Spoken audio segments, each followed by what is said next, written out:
Welcome back, folks. Today we're discussing the 1974 horror classic by Tobe Hooper, The Texas Chainsaw Massacre. We're not discussing any of the sequels, remakes, different timelines, what have you.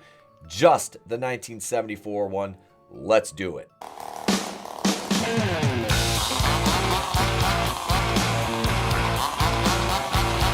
As I said in the opener, Texas Chainsaw Massacre, we are discussing that today. I'm not going into great detail at length as I didn't script this out because I wanted these thoughts to come off the top of my head. I've seen this movie about a handful of times, and I recently rewatched it the other day with my wife as we were kind of looking for something to watch on Sunday afternoon. I said, hey, I just got Shudder, let's watch a horror movie. And she's like, okay, well, what do you want to watch? I was like, have you ever seen Texas Chainsaw Massacre?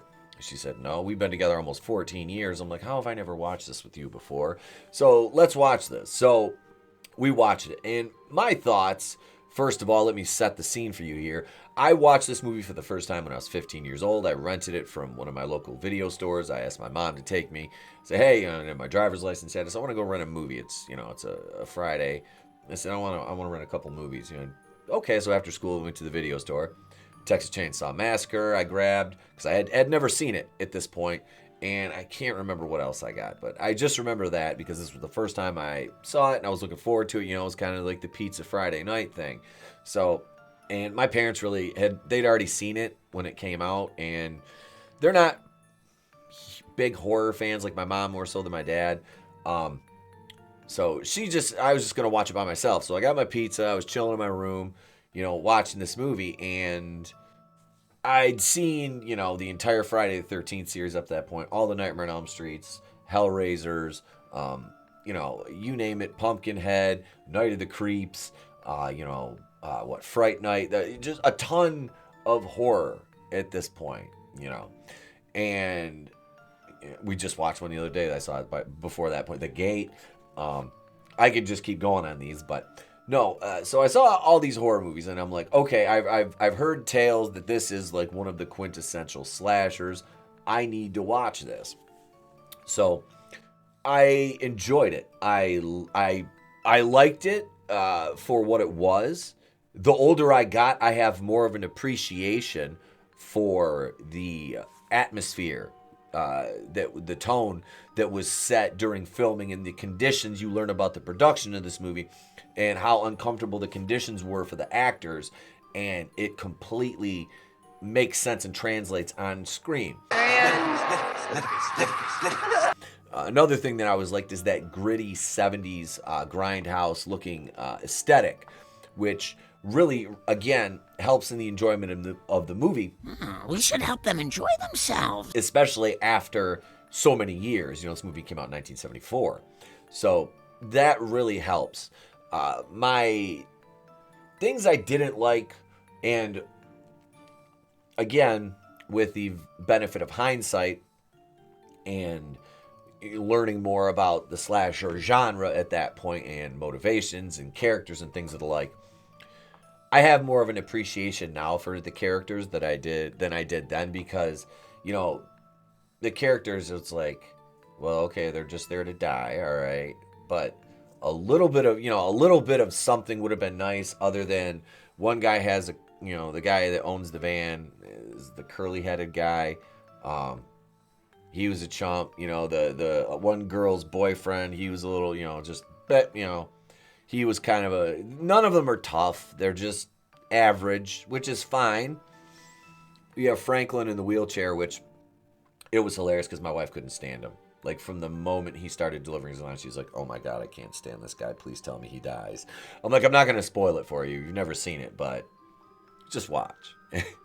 When he died, she laughed. She had a little bit of a jump when Leatherface popped out and you're the chainsaw, when he's chasing her and Franklin and Sally through the briar patch, as it were.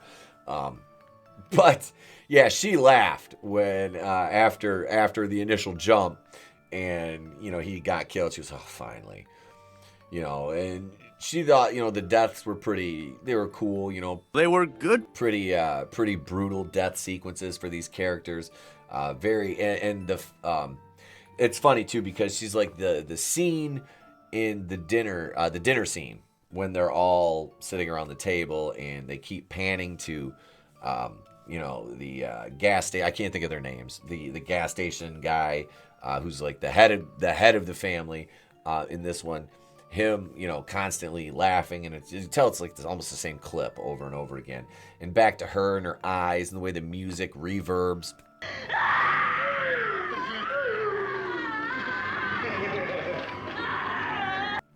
And I kind of explained to her, I was like, this is just like a 70s like style. This is just like the style of the time and how some of these things were shot with the cinematography and the music and such. There was the cinematography. That was very good. Mm-hmm. But it worked. It did. It worked. I enjoyed that. I thought that was cool. And it just set up the entire just aura of just helplessness. Like, she was not going to get out of this, And when she does, it just makes it better. All things being equal, another thing that Mrs. Wakuian laughed about was when she ran out the window and how she just got up and ran away with nary a limp, which was funny. Leatherface is, like I said, I like Gunnar Hansen, his portrayal of Leatherface in this. Interesting character. I'd like to dive more into the actual psychology of is Leatherface, because there is a psychology there more so than some other slashers, which is kind of cool, especially when you do get into the other movies, as ridiculous as some of them are. And, Leatherface is always cross-dressed or whatever, however you want to say it, and is a very weird psychological character. Is not just a mindless killer. He's more of just a blunt force object used by his family, which we find out. So, yeah, the ending of the movie, the chase scene, that, to me, and this is one criticism I have, is it just drug on for so long. It's like, I understand you're trying to pad the runtime, but, I mean, we only need to see her run through the briar so many times, like, in the same, just angled differently. It was just annoying. But the ending, where the scene on the road, I'm like, when did Homeboy come back for his truck? Did he just be like, I'm out, like, the hell with my load, the hell with the cargo, I'm done. And, you get Leatherface doing the dance of the chainsaw in the middle of the road as the truck drives away, and Sally's, like, having this breakdown moment where she's laughing and crying, simultaneously with blood all over. It was great imagery. It really is. And another thing I can't praise this movie enough for is the imagery, the set pieces, which were practical, obviously, and just they all add to the aesthetic of this movie. Like I said, not something that I make a habit of rewatching, but at the same time, it's a really good movie if you're a fan of the genre, and especially the older stuff, when it was actually like it meant, I don't know, it just feels like films like these like meant something more so than films like Insidious. I don't know, maybe that hasn't aged enough yet to look, obviously it's not that old, but, and I'm just using that off the top of my head. Like, a lot of people, oh man, you love slashers, you got to see it was Terrifier. I've never seen Terrifier, any of them. Like, I've been at like, Horror Hound twice now, and a couple other cons, and I have never had the urge to, go see any of the actors or anything from them, because I've never watched it. I'm just not invested in it. I'm just not into it. Texas Chainsaw Massacre, I enjoy it, like I said. Not something I rewatch. It obviously, one of the, cornerstones of the slasher genre, along with Black Christmas, the original Black Christmas, and I Last House on the Left is, I guess, horror, but not slasher. I wouldn't really consider that a slasher. I don't know. Maybe I'm wrong. But films like that, they all have the same aesthetic because time frame, time period. And I do like that. Only secondly to the 80s look. The look of the films from like 1980 up through about 89. Aesthetically, I think those are the most fun horror movies. But that's just my opinion. And these are just some of my thoughts on the Texas Chainsaw Massacre. If you guys want to see me do a deeper dive into this, let me know, and I will be more than happy to view these films that I haven't seen for my channel members on the Harvey Wakuian producer tier, because that's you guys. You can ask me to review things. That's right. So ask away if you're interested in any of my Harvey Wakuian producers, and I will get those in the hopper for you, with channel members getting access to those, obviously, a couple days before they go public, which is something we're going to start doing with some of these videos. But that's it for today, gang. That's it, gang. Welcome to my new subscribers. Thank you all. Welcome, and I hope you enjoy the content. I know we're almost to the end of October, but have no fear. The horror content lives right here. It's going to keep moving on all through the year, folks. We've got 4 live streams a week, plus we're retooling our setup for the member stream.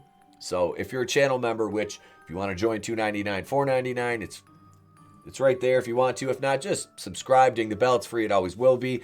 Leave your thoughts in the comments. That's it. I'm going to shut up. Big shout out to my editor, Goodstuff. Thank you, brother.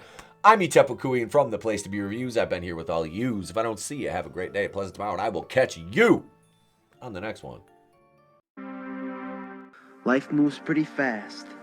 You don't stop and look around once in a while, you could miss it. It's better to burn out than to fade away. I could do this all day.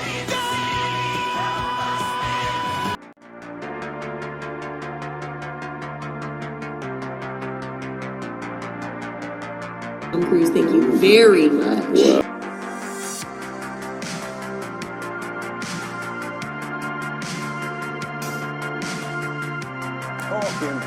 What's up, bro?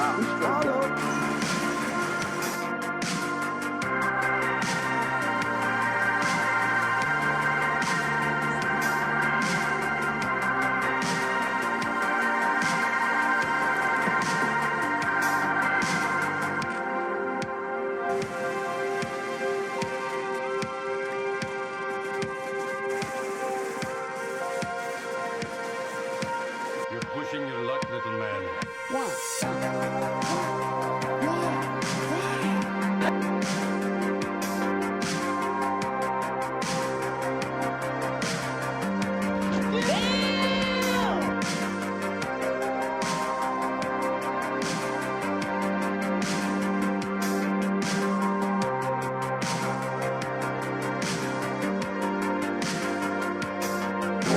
No tears, please. It's a waste of good suffering.